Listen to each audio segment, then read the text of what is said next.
Okay, so this is the 11th type of question in the reading test, okay? This is matching features, okay? So what you have here is we have been given some names: Simon Blackmore, Eldar Van Enten, Linda Calvin and Philip Martin, Louise Aldaway, Salazar.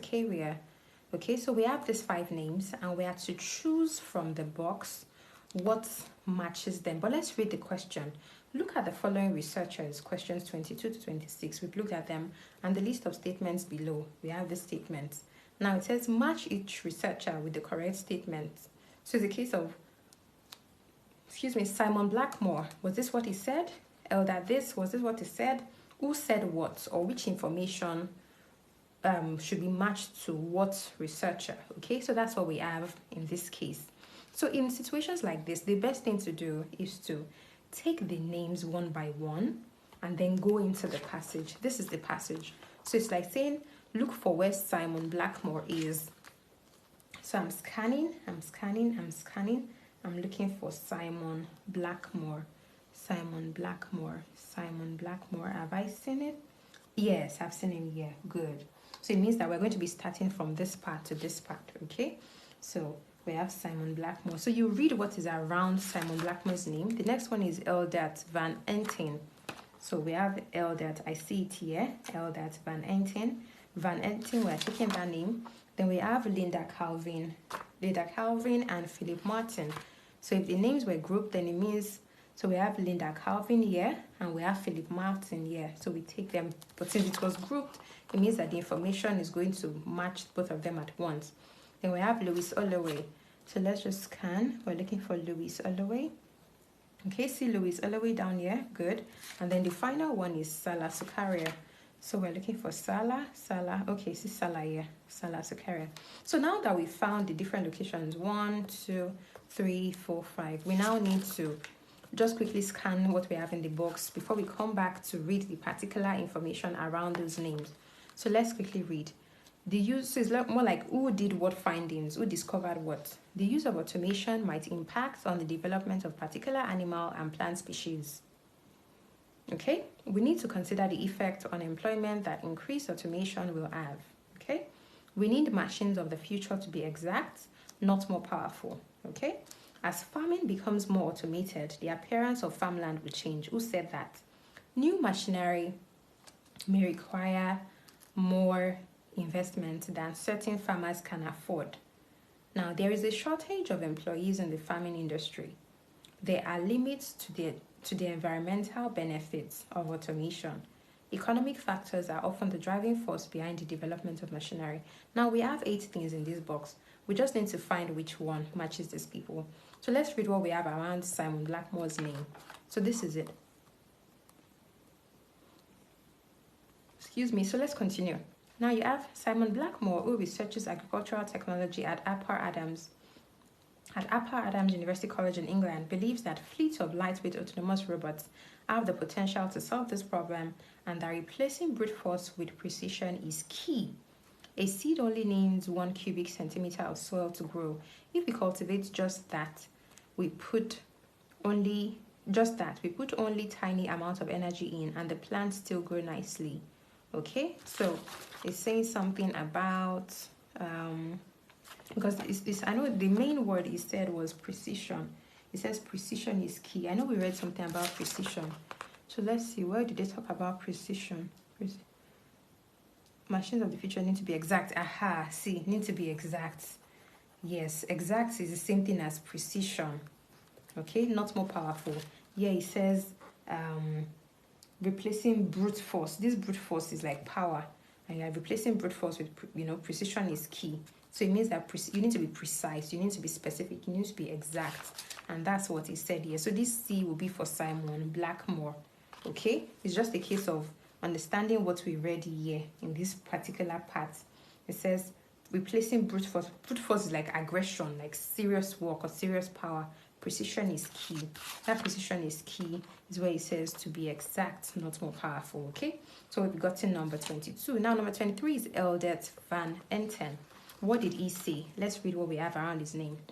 So it says There is another reason why automation may be the way forward, according to Eldar van Enten, a robotics researcher at Wageningen University in the Netherlands. While the population is growing and needs to be fed, a rapidly shrinking number of people are willing to work in agriculture, he points out. So people want to work in agriculture even though the population is growing and needs to be fed. So let's see where we have population growth and interest in agriculture. Population growth and interest in agriculture.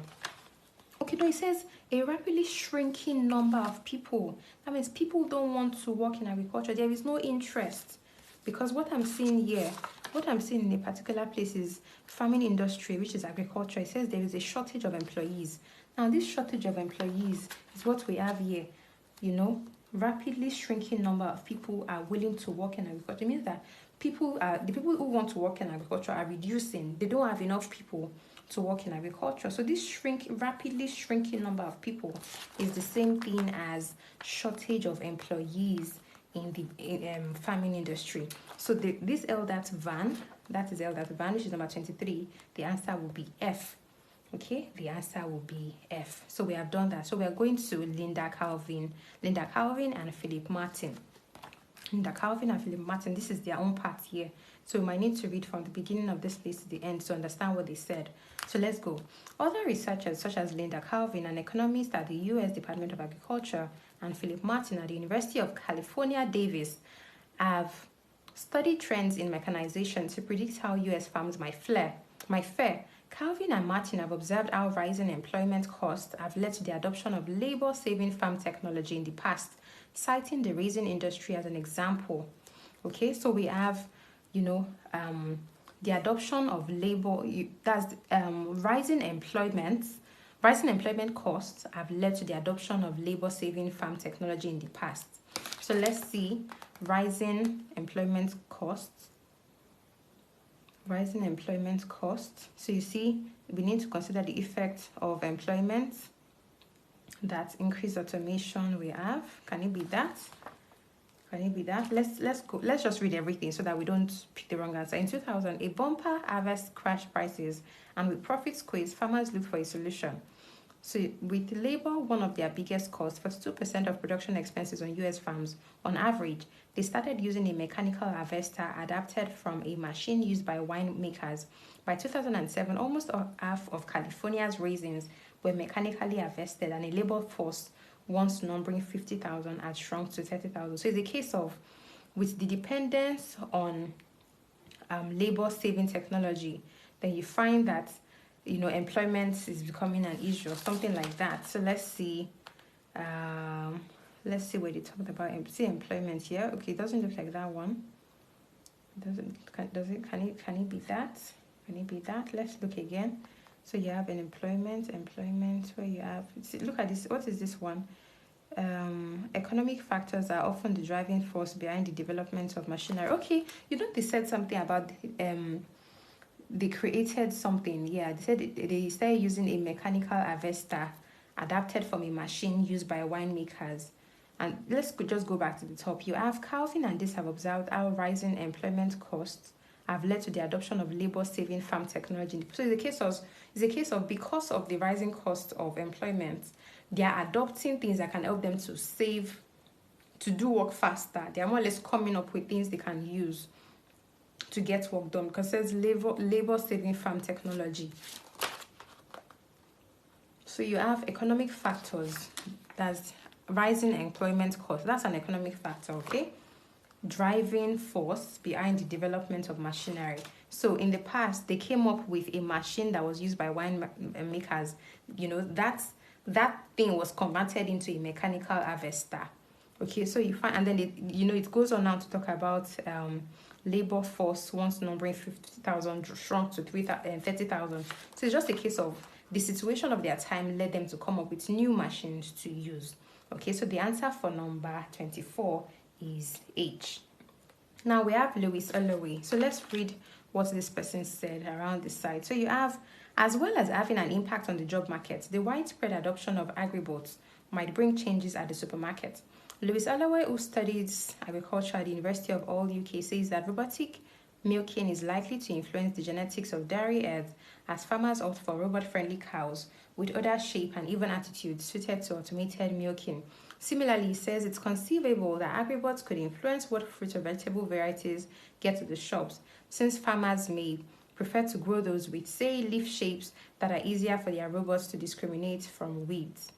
Okay, so what are we saying there? Yes, exactly. The use of automation might impact on the development of particular animal and plant species. They're just saying that, somehow there's this relationship between, the robots, is because it says the genetics might influence the genetics of dairy herds. Okay, so there's an influence on the animals that will be produced. So you see, might impact on, that's a synonym for influence the genetics. Okay, development of particular animal or plant species. It's obviously A. So the answer for Louise Aldaway is A. So we have the last one, Salazar. So let's read this is where the person's name was mentioned. So let's just start from a sentence here. The real tipping point for robot agriculture will come when farms are being designed with agribots in mind, says Salazar, a robotics researcher at the Australian Centre for Field Robotics, Sydney. This could mean a return to smaller fields, with crops planted in grids rather than rows and fruit trees pruned into two-dimensional shapes to make harvesting easier. This alien terrain tended by robots is still a while away, it says, but it will happen. Do we understand what we read? Do we understand? So it says the real tipping point for robots will come when farms are being designed with agribots in mind. Okay, so it means that the farms that will be created they will take into consideration agribots, okay? And then it says this could mean a return to smaller fields with crops planted in grids rather than rows and fruit trees pruned into two-dimensional this. Okay, so I think it's just a new development for farms in general. Okay, so let's see. We've already taken A, so we can cancel that. We've taken C, we've taken F, we've taken H. Okay, so let's see B. We need to consider the effect of employment that increased automation will have. No. As farming becomes more automated, the appearance of farmland will change. Yeah, because we have, it will alter, because it says almost inevitably these machines will eventually alter the landscape. That alter is the same thing as change. Landscape is the appearance of farmland. Okay, so as farming becomes automated, and that's what this person supported. Okay, that's what this person supported. So our answer for that should be, as farming becomes more automated, the appearance for farmland will change. Our answer for Salazar is D. Okay, our answer for Salazar is D. So this is how you answer matching features. It is not as straightforward as maybe the table completion and the rest of them. You need to kind of understand what the people really said. Okay, but that is it. That is your answer. This is everything for matching features. So I would see you in the next video.